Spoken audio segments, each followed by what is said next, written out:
sauce. I'm going to use a frying pan to start off with. Add a little bit of olive oil. And we are going to fry up some chopped onions and chopped garlic.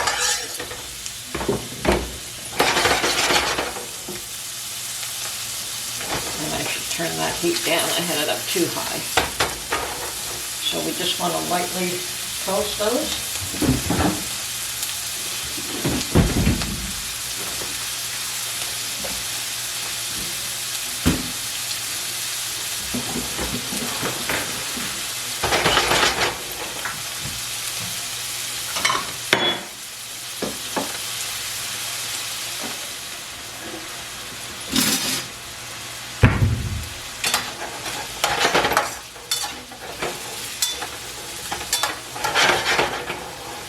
Okay, I could turn that back up a bit.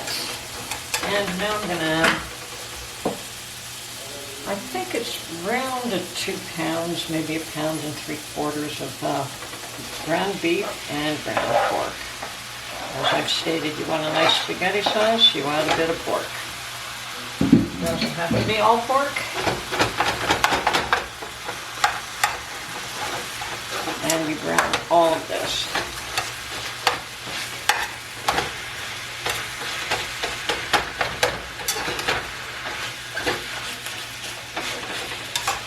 And we will transfer this into a bigger pot because I will be using a couple of quarts of tomato juice the tomato puree that I made in September. Okay, so I'm going to let this brown. We'll get back to you. Okay, this meat is browning up nicely. It's all pretty much cooked. You know, I remember when I was a child, my mother used to mix up the meat and have me sit there and make little tiny meatballs when she made lasagna. Nobody does that now. Just the ground meat on its own is all that's used. I don't know if she was just trying to keep little hands busy in those days, but I used to sit beside her, and while she was making the pasta, I would be making the little tiny meatballs. I don't think I was more than 6 or 7 years old at the time. But yes.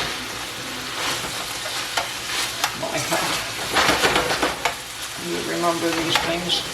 Okay, so that's kind of brown. Now I'm going to add some salt and parsley. I'm a big one for parsley. You can't use too much parsley. And not too much else in the way of spices. I do onion and garlic and salt and parsley, and perhaps I'll add a bay leaf, and I will add basil when it's in season, when I have it fresh, but that's about it. I never use oregano in a pasta sauce. To me, oregano is just for pizza. Okay, so that is ready to have a jar of sauce put in there, and I just slide a knife to the edge and pull it off. And this is my tomato puree that I canned in September. Now I will add a few jars of those. And as you can see, this fry pan is already to capacity, so we have to move all of this. But I just wanted to get all the goodness that was in the bottom of this and make sure that we got it all before we transferred it to a pot. Okay. Now, I'm going to transfer it to this pot here, and then I'll get back to you. Okay, it's now been transferred to that pot. And what I'm going to do is add a second jar and perhaps a third. There's jar number 2.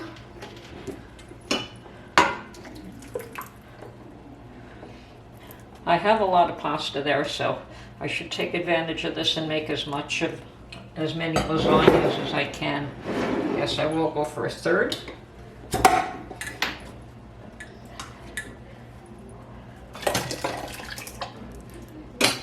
And I'm going to add just a bit of water to each of these jars.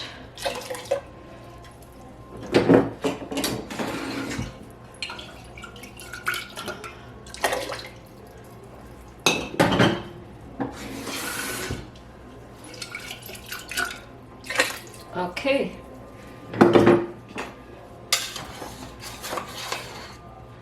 That looks good.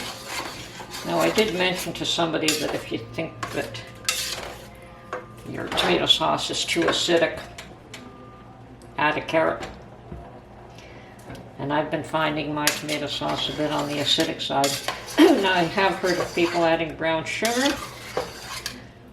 The carrot is naturally sweet, and it's you're not using sugar, but you are using the natural sweetness from a carrot to sweeten this. So that's a secret that I've learned from my mother. So I'm passing it along. Okay, so we just let this simmer for a while. I'm going to add maybe a bay leaf and some more parsley and some more salt to taste. I will be tasting it, and if it needs more salt, I will be adding it. And we'll just let this simmer for a while. Okay, and that's pretty much all there is to making a sauce. And it does not have to simmer for hours and hours and hours. It's just getting it cooked, getting it all the flavors melded, and then spices to your taste. Now, there's plenty of garlic in there, so I'm happy with that, but if I feel that it needs a little oomph, I may add some garlic powder as well. Okay, that's it for now. Okay, to layer my lasagna, I use primarily 2 different kinds of cheese and eggs. So I will be boiling some eggs and grating them. And we have Parmesan cheese. As you can see, I have a fresh unopened brick, and I have one that's already open. Some grated. I don't think that's quite enough, so I will be grating some more. And I have 1.5 balls of mozzarella. I have another one in the fridge. And so I'm just going to put some eggs on to boil, and then I'll come back and grate all of this as well. Right, my cheese is grated, my Parmesan cheese is grated, the mozzarella is grated, 1.5 balls. There's still another one to go if I need it. And we'll have to use this first. And now I'm going to do the eggs. I just hard-boiled them. And we're going to grate the eggs. And my sauce is ready. And after that, all I have to do is cook some of the pasta. So we can, once the pasta's cooked, we can start layering it. As I said, it's a long and involved process. It's getting everything ready is the big job. Layering it is nothing. But yeah, and this is the way I've always made lasagna. I think with my mom, sometimes she adds the eggs, sometimes she doesn't, or didn't. And obviously I got this from her. And my children, or I think they've added eggplant. I've seen that done before. Especially if you don't want to use meat. Eggplant is another way to go. There certainly are different ways to make lasagna, but this is the way I was taught to make it. And I can't say that I've ever made it as well as my mother. Hers was always awesome. Just amazing. Everyone, her and her sister, they both made, they'd get together and they'd make big trays of lasagna, and not 1 or 2, but quite a few. So yeah, they, for the parties, they were always the go-to persons for the lasagna. Okay, so there's my eggs, and now these will go into the fridge until everything else is ready. Okay, so we're all ready to make lasagna. I have pasta that's been cooked, and I'm just putting it in the strainer here. We cooked it and put it in coolish water to just so that it wouldn't all get starchy and sticky.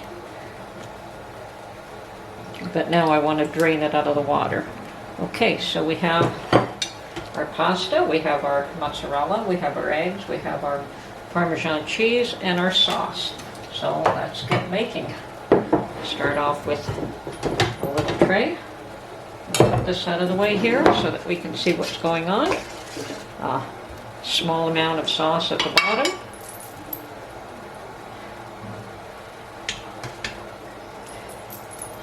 Okay, a layer of the pasta. And now you can see why I cut them to this size. Now that's something my mother never would have done. She only made very large trays of lasagna.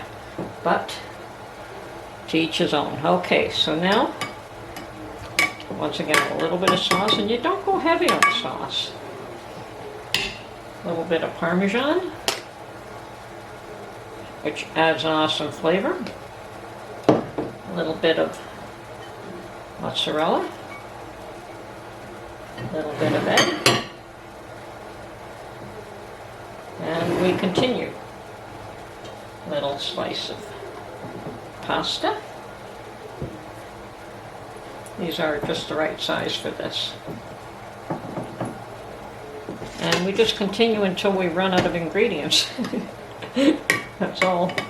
Okay, a little bit of sauce. Where did I go? Oh yes, the Parmesan next.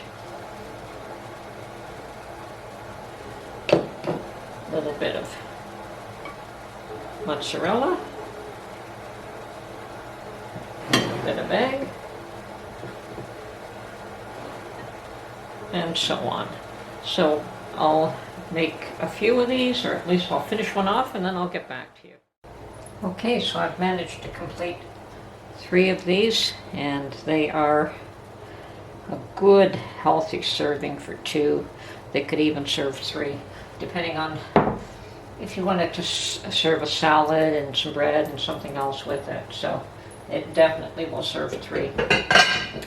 But if you just want to do the lasagna and nothing else, it's great for 2 people.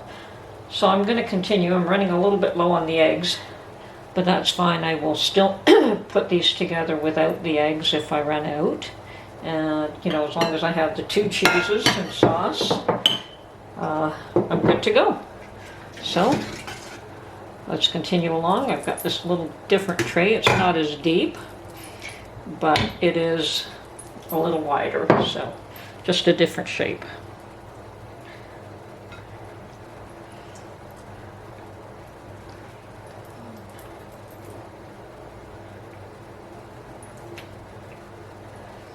Okay, more sauce. Yeah, I still have a fair amount of ingredients here, so we'll continue along. Okay, so I'll keep doing this and I'll get back to you as soon as it's done. Okay, so I'm actually done. This one was not quite a full one, so we'll probably have that one for dinner tonight. And we have 3 of these glass trays and 1 of the larger ones. I also have a pint jar of sauce left, and I have these all nicely frozen. I'm just going to more or less vacuum seal. I don't know if I'll vacuum seal them tightly, but I will put them in a vacuum seal bag because I have these bags, so I might as well use them. And that's enough.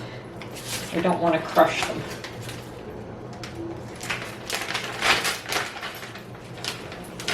So I have 1, 2, 3, 4, 5, 6, 7 meals. Not bad. Been a fair chunk of work, but it makes the job easier down the road, I suppose. Okay.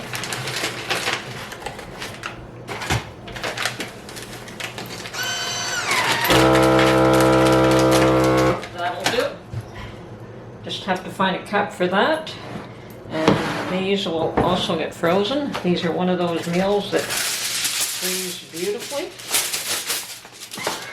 And you can just pull it out and put it in the oven. when you're ready to eat. Even though everything's cooked, it still has to go in the oven. And I would put this in the oven at about between 4 and 450, and for about an hour. And I think I'm going to wrap these up in, let's get these in the freezer first. Alright, so I'm wrapping these up in foil, but I'm also putting a layer of cellophane. I don't expect that they'll last long, but if they do, I don't really want them to get any more freezer burn or have the cellophane come off in the freezer. Sorry, or have the aluminum foil come off in the freezer. So that just helps to keep it in place. Okay, that's one down. Let's pull this out. Aluminum.